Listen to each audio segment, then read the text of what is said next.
Salam saudara-saudara kekasih di dalam Tuhan. Kiranya damai sejahtera menyertai saya dan saudara-saudara semua dimanapun berada. Terima kasih melalui channel YouTube ini saya bisa memberikan kesaksian di mana Tuhan memanggil saya, di mana Tuhan memulihkan saya dari luka-luka yang saya alami dan salib yang Tuhan berikan saya bisa melaluinya. Perkenalkan diri, nama saya Priski Lawanti dari Solo. Saya lahir dari 6 bersaudara dan saya anak yang paling bontot, dan saya dilahirkan dari orang tua yang tidak memiliki kepercayaan apapun. Jadi saya tidak dididik untuk mempunyai salah satu kepercayaan. Meskipun orang tua saya tidak mendidik, tapi saya di sekolah diajarkan agama. Dan kebetulan sahabat saya seorang Nasrani, jadi saya sering kali dijemput, diajak ke gereja, dan orang tua saya tidak mengetahui kalau saya pergi ke gereja. Setahu orang tua saya cuma saya bermain di sekitar saja begitu, dan saya bertahun-tahun sama teman saya, sama sahabat saya ini pergi ke gereja itu. Setelah kami lulus sekolah, kami berpisah sekolah dan kami berbeda jurusan, beda sekolah.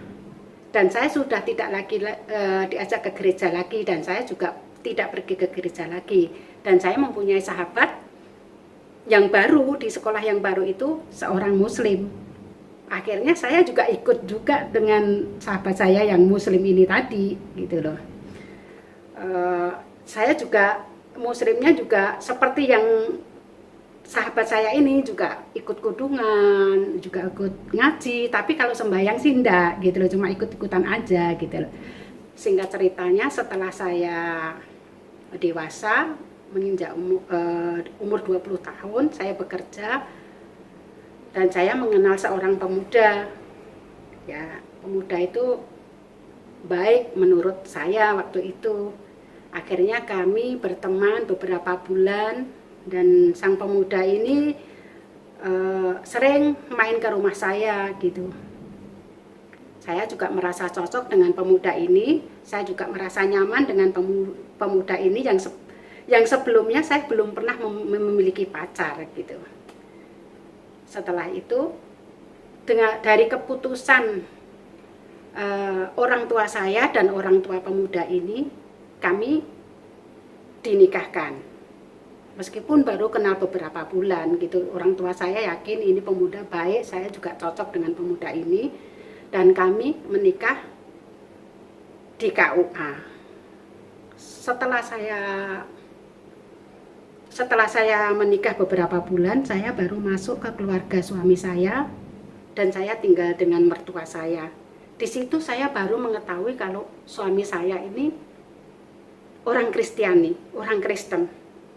Bahkan keluarga besarnya pun kebanyakan orang Kristen.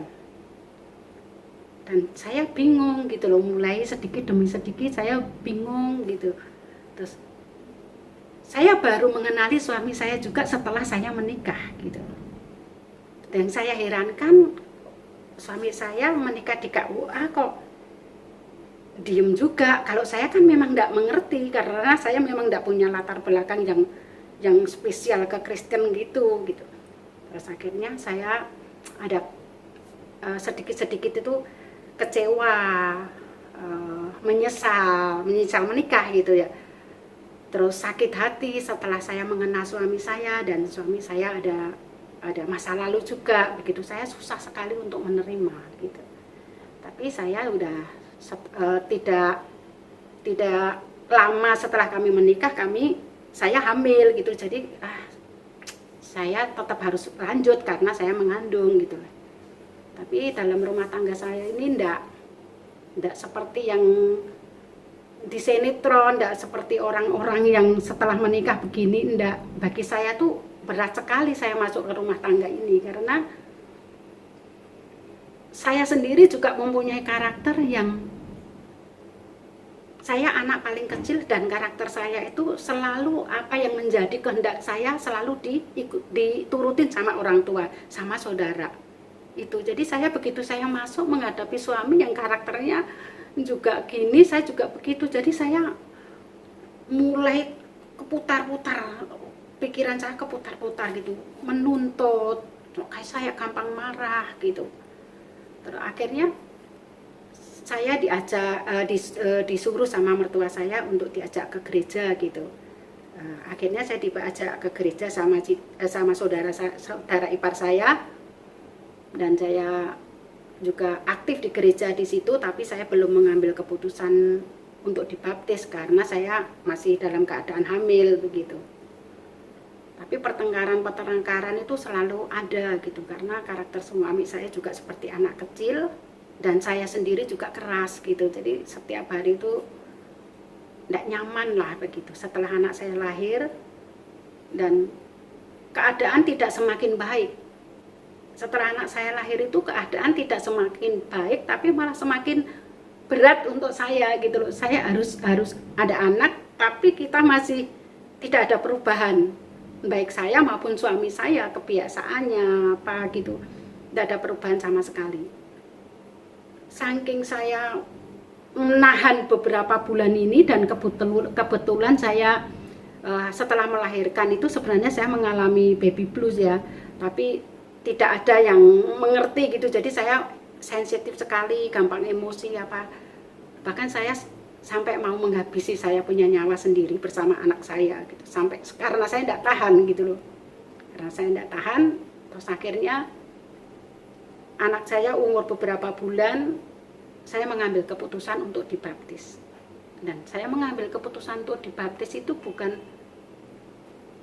saya untuk menerima Tuhan Yesus sebagai juru selamat saya, tapi saya menagih janji, menagih firman yang sudah saya dengar gitu loh. Kalau diberkati, kalau dipulihkan, mujizat itu ada, karena saya memang saat itu membutuhkan itu sekali. Bukan juru selamat yang saya butuhkan, tapi memang saya butuh Tuhan memberkati saya, Tuhan memberi mujizat ke saya dalam keluarga ini. Saya sudah berumah tangga, tapi saya tersiksa sekali dengan rumah tangga yang saya jalani ini gitu. Jadi saya begitu awalnya saya menerima Tuhan Yesus itu begitu.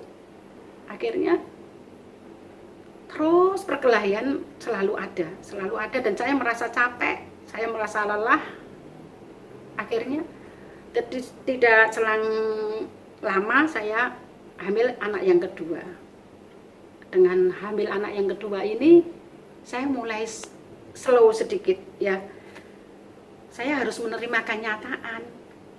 Kalau saya mau mundur dari pernikahan ini, saya hancur. Tapi kalau saya maju, saya pun akan terluka terus. Jadi saya tidak punya jalan kecuali saya menyerah sama Tuhan. Saya menyerah sama Tuhan. Kemarahan saya, kalau suami saya begini, begitu membuat saya jengkel, atau dia punya kebiasaan membuat saya itu emosi, itu saya bisa menahan. Karena saya udah capek itu. Jadi saya udah mulai saya padamkan supaya tidak terjadi ini. Meskipun masih terjadi, tetapi tidak sesering dengan anak yang pertama ini tadi gitu. Kalau bertengkar itu saya tuh sering kali minggat dari rumah karena saya tidak tahan gitu loh, benar-benar tidak tahan gitu. Tapi kalau saya minggat dari rumah itu, saya tidak minggat ke tempat orang tua saya sendiri karena saya malu. Kalau saya mempunyai rumah tangga yang begini itu membuat pikiran saya punya orang tua, saya tidak mau. Jadi tidak ada yang tahu kalau sesungguhnya saya itu tidak bahagia gitu loh. Jadi saya seringkali pura-pura bahagia di depan orang tua saya, karena saya yang paling didambakan ya, yang paling dicita-citakan ke saya, anak yang paling kecil. Kalau berkeluarga begini, yang di situ orang tua mempunyai cita-cita itu saya pendam. Jadi saya bahagia pura-pura di depan orang tua saya. Sebenarnya saya tersiksa sekali. Itu setelah kami capek, tidak ada tempat untuk kami minggat gitu ya. Saya kalau punya uang untuk naik angkot gitu, saya pergi ke rumah doa di Solo Baru waktu itu. Jadi saya pergi ke Solo Baru itu untuk tidak berdoa, tapi menghabiskan saya punya air mata aja. Jadi saya di rumah doa itu saya nangis sekencang-kencangnya. Cuma nangis saja. Saya merasa nyesek sekali, saya merasa tidak bisa menjalani hidup ini gitu loh. Jadi apa gunanya saya Kristen gitu, apa bedanya saya memiliki agama, kepercayaan atau tidak memiliki. Tapi tidak ada bedanya. Justru saya percaya sama Tuhan, justru saya merasa saya itu lebih berat begitu. Akhirnya pada suatu saat gereja saya ada pengkhotbah datang dari luar negeri. Pengkhotbah datang dari luar negeri, dan dia setelah khotbah dia minta siapa yang punya pergumulan suruh maju ke depan, dan mukjizat akan terjadi. Yang punya pergumulan itu jika tangannya ini basah keluar minyak begitu ya. Nah, waktu itu saya berdoanya itu bukan pergumulan saya tentang keluarga saya, tentang rumah tangga yang sudah saya jalani, tapi saya mintanya sama Tuhan, Tuhan, kalau Tuhan itu memang ada, beri tanda kepada saya. Kalau Tuhan itu benar-benar ada, Tuhan menolong saya. Berikan bukti kalau Tuhan itu ada. Saya sekarang dalam kesesakan, Tuhan. Saya cuma mau tahu kamu benar ada enggak. Begitu saya waktu itu berdoanya itu bukan karena pergumulan saya yang berat, tapi saya mau Tuhan itu memberikan tanda kalau ada di hati saya begitu. Nah, Tuhan benar-benar memberikan tanda kalau tangan saya itu mengeluarkan minyak di sini. Di situ saya baru benar-benar saya percaya bahwa Tuhan itu ada. Dan saya segala sesuatu setelah Tuhan itu ada di dalam hati saya, sebenarnya Tuhan sudah ada dari dulu di hati saya, cuma saya tidak mengandalkan Tuhan di hidup saya. Jadi saya merasa berat sekali untuk hidup saya. Setelah Tuhan itu ada di hidup saya merasa ringan sekali. Dan benar-benar Tuhan mengasihi saya itu, saya ringan sekali. Tapi keadaan rumah tangga tidak semakin baik juga, malah semakin parah. Tapi saya secara mencikapi ini tadi itu sudah tidak sama lagi dengan setelah saya benar-benar percaya bahwa Tuhan itu ada di hidup saya. Percaya bahwa Tuhan itu membentuk saya. Itu saya percaya sekali. Akhirnya saya bisa melihat kalau keadaan rumah tangga kayak gini terus, semua ada di rumah, saya tidak bisa. Saya masih mempunyai otak yang normal, saya mau punya tangan, punya kaki, dan saya harus bekerja. Akhirnya saya bekerja, dan Tuhan selalu memimpin saya punya pekerjaan ya. Bekerjanya itu juga apapun saya lakukan supaya anak saya bisa membeli susu. Karena anak saya yang besar itu untuk membeli susu aja susah. Kalau bisa beli susu itu dari pemberian saudara atau mertua begitu. Dan saya merasa masih muda, saya sehat, saya punya kekuatan, saya tidak terus tangan saya menadah begini. Dan saya bekerja keras, dan puji Tuhan, meskipun tidak cukup, tapi saya punya pegangan untuk anak-anak, misalnya mau beli permen atau es atau apa gitu, tidak perlu meminta begitu ya. Dan saya tidak mengandalkan, tidak berharap suami saya untuk begini begitu. Udah ini pilihan saya, dan saya udah komitmen ya. Udah komitmen ini, meskipun saya menikah di KUA, sejak saya Tuhan itu ada di hati saya, benar-benar di hati saya, dan pernikahan ini tetap sah di hadapan Tuhan.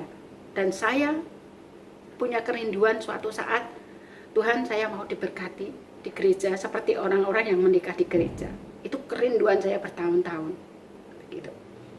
Setelah itu suami saya itu memandang saya itu bukan semakin baik, tapi memandang saya seperti orang yang membawa sial, seperti saya itu seorang iblis begitu.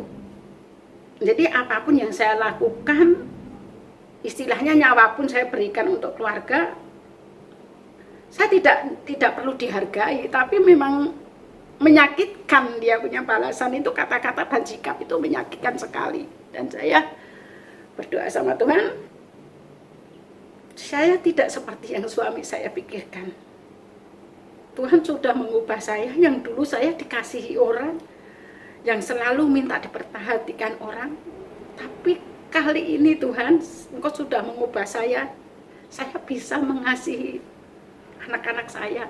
Saya bisa mengasihi suami saya. Dalam kekurangan pun saya tetap mengasihi suami saya.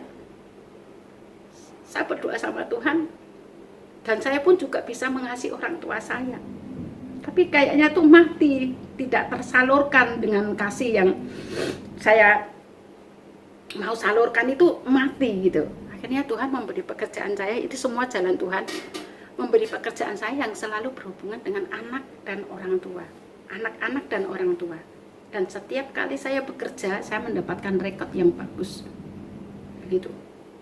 Mendapatkan rekod yang bagus, dan di situ saya, kalau dulu saya bisa sombong, kalau ini saya langsung, Tuhan saya bersyukur, saya bisa, ini loh saya yang keras, yang selalu ingin dikasihi, yang selalu ingin dimanja, tapi saya bisa mengasihi orang tua yang sakit ini. Saya bisa mengasihi anak yang nakal ini. Anaknya meskipun ini anak orang ya, bukan anak saya. Saya bisa merawat orang tua yang sudah kayak gini dengan tulus. Saya bersyukur sekali Tuhan ini karena Tuhan yang bekerja lewat saya begitu. Yang pada akhirnya Tuhan membawa saya ke Hong Kong ini.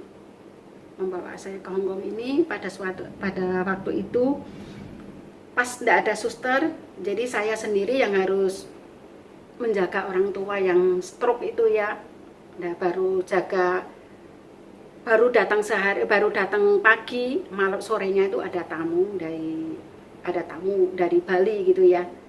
Dia tahu bagaimana saya merawat orang tua, bagaimana saya cara ngobati, bagaimana saya kasih fisioterapi kepada orang tua ini. Akhirnya dia ngomong, "Sus, saya mau cari satu orang untuk mami saya di Hong Kong," dia bilang gitu. Lah saya cuma bercanda aja, bercanda aja. Apa saya aja kok gitu. Tapi saya bercanda karena memang tidak ada di pikiran saya, tidak ada di hati saya, tidak ada keinginan kalau saya itu mau bekerja di Hong Kong. Saya cuma spontan aja begitu loh. Tapi semua itu karena rencana Tuhan. Nah, terus besoknya saya kerja lagi, langsung saya ditelepon dari Hong Kong gitu. Saya ditelepon dari Hong Kong, "Sus, apa bener mau ke Hong Kong?" Saya kaget, gelagapan setengah mati itu. Gelagapan saya mau ngomong apa gitu loh. Hong Kong itu apa, bagaimana begitu. Wong ini waktu itu saya enggak sungguh-sungguh begitu. Akhirnya setelah saya minta waktu, saya mau diskusi dengan suami dulu gitu. Akhirnya saya diskusi, terus pertemuan dari Hong Kong datang ke suatu tempat gitu, datang ke kita punya lokasi begitu, perjanjian begini begitu.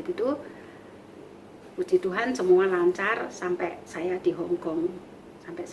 Setelah saya sampai di Hong Kong, sebelum saya ke Hong Kong itu saya berdoa dulu sama Tuhan. Tuhan, apakah ini rencana Tuhan untuk saya pergi ke Hong Kong gitu. Saya meninggalkan anak kecil-kecil, sedangkan saya sendiri kerjaan di sini udah cukup baik bagi saya begitu.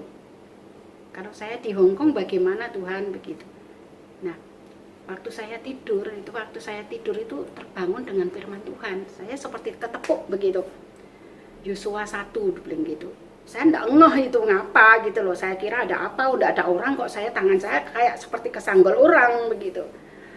Saya enggak saya pikirkan, saya tidur lagi, tapi saya ditepuk lagi begitu, ditepuk saya punya tangan lagi begitu. Saya baru bingung, terus saya berdoa begitu loh. Ditepuk lagi itu Yosua 1 itu tadi. Saya baru bingung, terus saya berdoa, Tuhan, apakah ini jawaban dari Tuhan kalau saya mau ke Hong Kong, saya bilang gitu. Akhirnya saya baca Alkitab seperti yang orang bangunkan ke saya itu tadi, yaitu di Yosua 1 ayat 1 sampai 9 itu yang saya harus pergi gitu loh. Tuhan akan memberkati kemanapun saya pergi dan jangan menyimpang ke kanan dan ke kiri dan terus beritakan Injil itu. Lah saya mantap sekali begitu. Oh, Tuhan mengizinkan saya pergi ke sana. Tapi saya siap di sana nanti akan lebih baik atau lebih buruk. Jadi saya berdoa sama Tuhan, jangan tinggalkan saya kalau memang Tuhan menghendaki saya pergi ke sana. Apapun, seberat apapun, Tuhan jangan meninggalkan saya karena saya tidak pernah melihat Hong Kong dan saya tidak tahu pekerjaan bagaimana yang harus saya hadapi begitu. Akhirnya benar setelah saya sampai di Hong Kong, saya seperti ngasuh macan. Seperti merawat macan begitu. Tapi saya menyadari, oke Tuhan, Engkau panggil saya untuk merawat macan di panti jompo gitu. Jadi di panti jompo satu orang tua cuma satu kamar saja, dan orangnya tuh bener-bener seperti macan. Setiap saat bisa menerkam saya. Nah, di sini saya mulai merenungkan Tuhan benar-benar menguji saya, benar-benar menguji kesabaran saya, benar-benar menguji saya, intinya menguji saya menghadapi ini. Dan saya ingat dengan firman Tuhan, kalau ujian ini tidak lulus, saya akan menghadapi hal yang sama. Misalnya saya keluar dari ini pun saya akan menghadapi hal yang sama, dan saya tidak mau itu.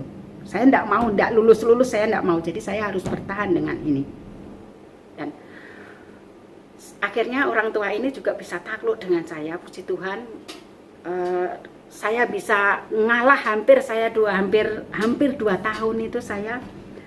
Si nenek yang di panti jompo ini benar-benar pelit, benar-benar galak, benar-benar luar biasa gitu. Tapi oke lah. Gaji saya banyak, saya untuk makan sendiri masih sisa, saya bilang gitu. Jadi justru saya kalau kekurangan apa supaya membuat nenek tidak marah, apa kurang saya belikan, saya apa yang nenek tidak tahu. Tisu habis saya yang beli, apa yang habis saya yang beli.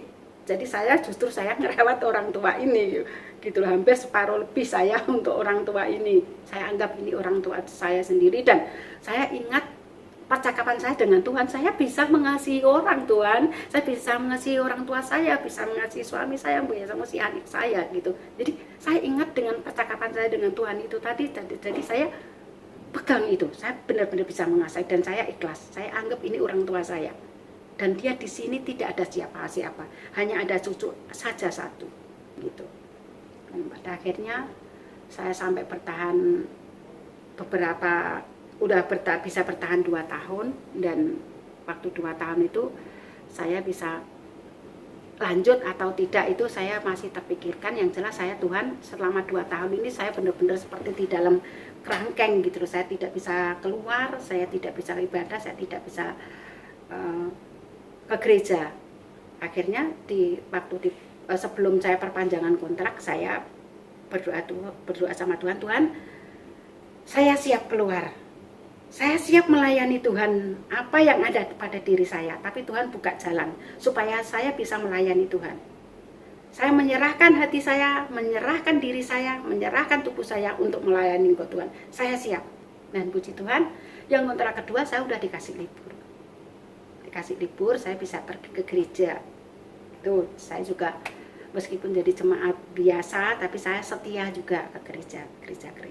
Yang sampai akhirnya Tuhan bisa panggil saya di gereja sini, dan Tuhan memakai pelayanan saya, itu semua karena tuntunan Tuhan.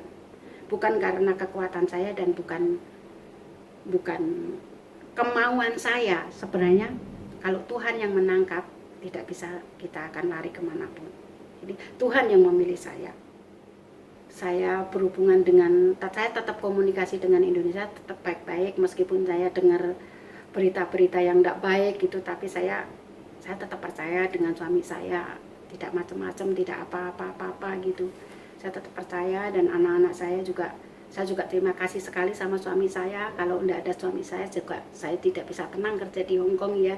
Jadi saya tetap menghargai untuk suami saya mengasuh anak-anak saya ini begitu. Beban itu tetap ada, masalah itu tetap ada begitu, tapi karena saya sudah bersandar sama Tuhan, tidak menjadikan saya penghalang untuk maju di dalam Tuhan, itu tidak, karena saya tetap sudah berkomitmen dan saya harus setia sama Tuhan. Dan apa yang Tuhan talenta, Tuhan apa yang diberikan kepada saya serahkan, saya kembalikan kepada Tuhan. Itu tetap saya pegang. Saya mempunyai pergumulan, keinginan sekali. Saya ingin sekali saya diberkati di gereja. Benar-benar saya ingin sekali, Tuhan, saya rindu sekali, saya ingin sekali. Saya sudah siap Tuhan diberkati di gereja, saya sudah siap. Baik istilahnya jasmani saya, rohani saya siap. Saya punya uang Tuhan kalau untuk membelikan tiket suami saya untuk pemberkatan gereja di Hong Kong begitu. Saya ngomong-ngomong, ngobrol-ngobrol sama Tuhan begitu. puji Tuhan, dan suami saya diberi pekerjaan di Hong Kong sini. Aduh Tuhan kok baik. Saya berkata Tuhan kok baik, Tuhan sungguh Tuhan. Saya tidak bisa berkata apa-apa, saya menangis. Tuhan memberi pekerjaan suami saya dan di Hong Kong sini, dan ini udah di depan saya tinggal satu langkah lagi saya ada pemberkatan nikah saya, ulang CD begitu. Aduh saya luar biasa senangnya. Udah saya di gereja sini bersama suami saya sampai saya punya pikiran tidak ada orang yang sebahagia seperti saya. Waktu itu saya begitu benar-benar luar biasa, tahun yang luar biasa, Natalan yang luar biasa, hadiah yang dari Tuhan berikan ke saya itu. Tidak tahunya badai itu semakin kencang, badai itu semakin kencang menimpa rumah tangga saya ya. Saya satu rumah dengan suami saya itu tidak semakin baik pekerjaan saya, tapi saya setiap hari makan hati. Saya mau ribut, malu dengan majikan. Kalau saya diem, kok ya keterlaluan sekali. Setiap hari apa yang saya kerjakan itu tidak ada betulnya. Setiap hari maki-maki anak saya yang di Indonesia yang tidak di depan saya. Selalu mengatakan kata-kata kutuk pada anak-anak saya. Saya rasanya tidak terima gitu. Saya tidak terima, tapi saya selalu berdoa. Tuhan jamah mulut dan hati suami saya supaya kata-katanya menjadi berkat untuk anak-anak saya. Saya selalu berdoa, bukan saya membalas. Karena saya udah diubah Tuhan, jadi saya tidak balas. Kalau dulu dia bagaimana saya balas lebih kejam begitu. Karena saya berubah sama Tuhan, saya bisa mengendalikan diri saya. Meskipun ada satu kali pas fisik saya tidak enak gitu ya, saya nyeplos yang tidak enak itu ada, tapi saya langsung sadar, saya langsung minta ampun sama Tuhan itu gitu. Terus pada akhirnya suami saya itu selalu bilang gini sama saya, kamu itu tidak usah ke gereja, kamu tuh ke gereja ngapain, dia bilang begitu. Terus saya anggap ini omongannya orang yang tidak sadar aja gitu, jadi saya tidak masukin ke hati juga gitu. Tapi itu terus terucap dari dia punya mulut gitu loh. Kamu jangan punya iman ya kalau saya itu tidak bercerai dengan kamu. Itu juga berulang-ulang kali dia katakan.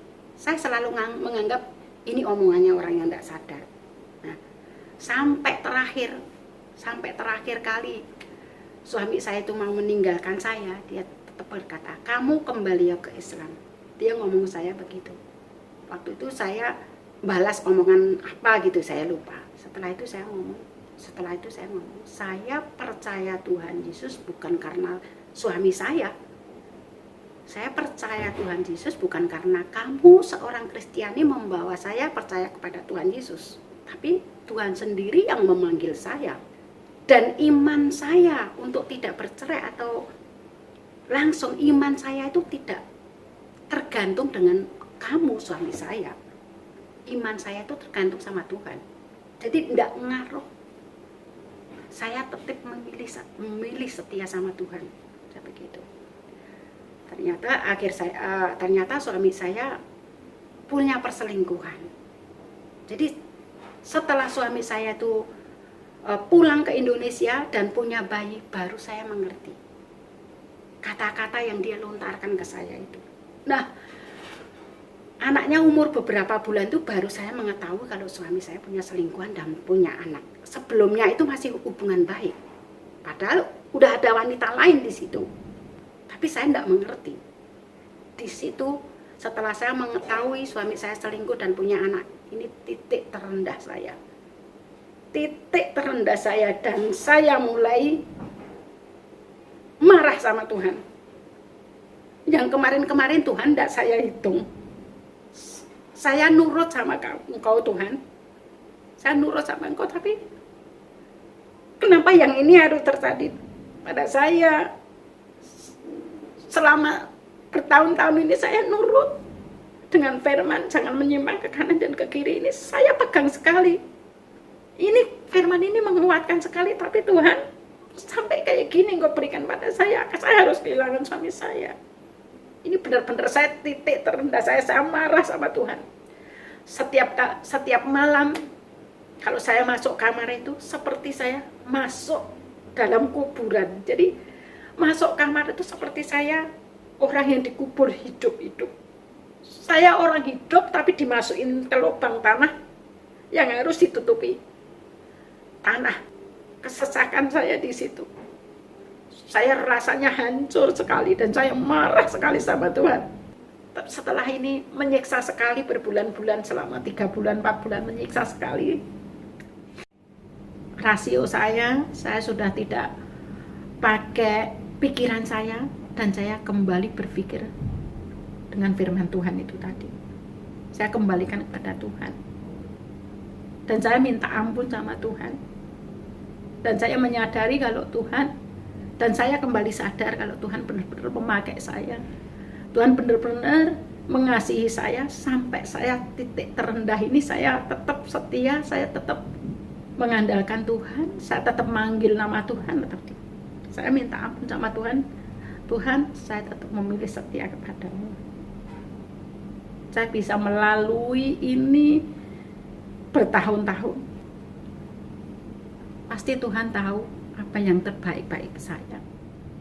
Yang membuat kecewa saya, yang membuat saya merasa dalam titik terendah saya, karena harapan saya itu hancur itu.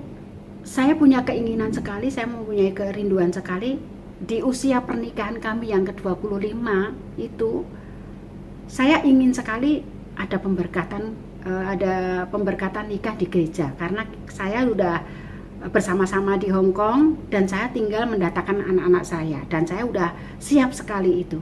Tapi ternyata 2 bulan sebelum kawin perak, umur 25 tahun itu, rencana saya untuk diberkati di gereja itu kandas, karena 2 bulan sebelum itu suami saya udah pergi meninggalkan saya, pergi ke Indonesia tanpa pamit.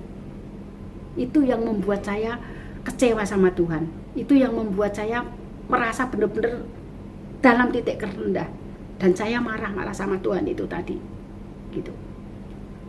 Ternyata suami saya ada perselingkuhan gitu. Setelah saya mengetahui suami saya selingkuh dan saya sudah minta ampun sama Tuhan, kenapa saya marah sama Tuhan itu tadi, saya udah minta ampun sama Tuhan dan Tuhan memulihkan saya lagi. Dan saya waktu itu saya juga doa puasa, Tuhan langkah apa yang harus saya tempuh untuk perkawinan saya ini, untuk pernikahan saya ini, saya mau lanjut atau mau berhenti.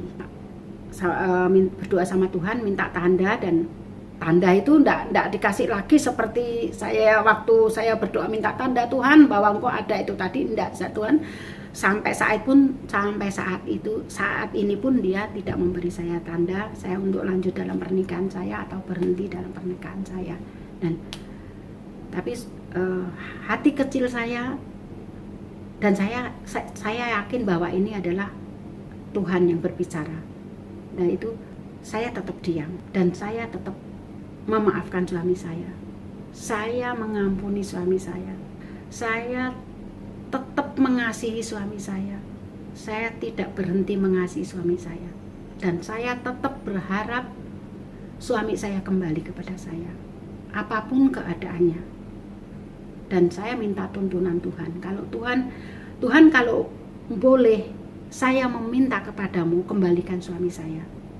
Tapi kalau Tuhan tidak mengizinkan suami saya kembali kepada saya percaya Tuhan memberi dan tahu yang terbaik bagi saya. Banyak orang berkata, kamu tuh bodoh kalau mempertahankan perkawinanmu. Bahkan saudara saya, bahkan teman-teman, bahkan lingkungan di sekitar itu bodoh kalau saya tetap mempertahankan pernikahan saya. Dan istilahnya malapetaka begitu ya. Juga banyak yang ngomong gagal move on gitu.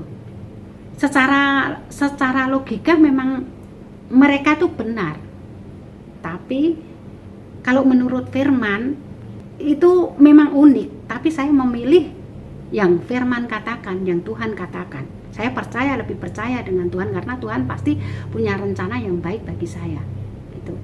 Dan iman saya itu bukan karena orang-orang di sekitar ini tadi. Saya mengambil keputusan ini bukan karena orang di sekitar ini, enggak, tapi memang saya benar-benar minta tuntunan Tuhan begitu. Iman saya kepada Tuhan itu bukan karena saya itu berhasil, suami saya dikembalikan, saya diberkati dengan punya harta, dengan anak-anak, dengan ini, bukan di situ. Keberhasilan saya bukan di situ, tapi keberhasilan saya percaya sama Tuhan Yesus. Tuhan mengubah karakter saya, dan saya bisa mensyukuri apapun yang Tuhan berikan kepada saya. Meskipun itu pahit, tapi pahit itu mengobati diri saya. Dan ini pengalaman saya mengikut Tuhan Yesus. Damai sukacita selalu dan senantiasa ada dalam kehidupan saya. Ya, sekarang saya bisa menerima yang dulu saya hidup di realita saya, karena saya udah Tuhan menuntun saya semua karena Tuhan. Dan saya yakin apa yang terjadi dalam rumah tangga saya, dan selama saya mengenal nama Tuhan Yesus ini tadi, banyak salib yang saya lalui, saya percaya itu adalah seizin Tuhan. Jadi apa yang saya miliki, dimanapun saya berada, saya bisa melalui karena bersama Dia yang sudah menyertai saya. Dan saya tetap memilih setia pada Tuhan. Saya tetap mengasihi suami saya, meskipun itu kapan Tuhan itu menjawab saya punya pergumulan ini, kita tidak tahu, saya tidak tahu. Yang terpenting firman yang benar itu tadi mengubah karakter saya menjadi sabar, merubah karakter saya menjadi orang yang bisa memaafkan, mengubah karakter saya menjadi lembut, mengubah karakter saya bisa murah hati. Jadi hari-hari sekarang ini, apa yang saya lakukan, sepertinya saya ini mungkin kesempatan terakhir. Besok saya melakukan apa, ini mungkin kesempatan yang terakhir. Jadi saya menjaga hidup saya sekali, jangan sampai saya sudah melalui bertahun-tahun ini tadi, dan saya sudah 30 tahun percaya sama Tuhan, dan saya bisa melaluinya. Saya tidak mau sia-sia, saya terus mau berjuang, saya terus mau setia sama Tuhan, sampai Tuhan menjawab saya punya pergumulan. Tidak dijawab pun, Tuhan tetap memberi kekuatan pada saya. Terima kasih, begitu kesaksian saya.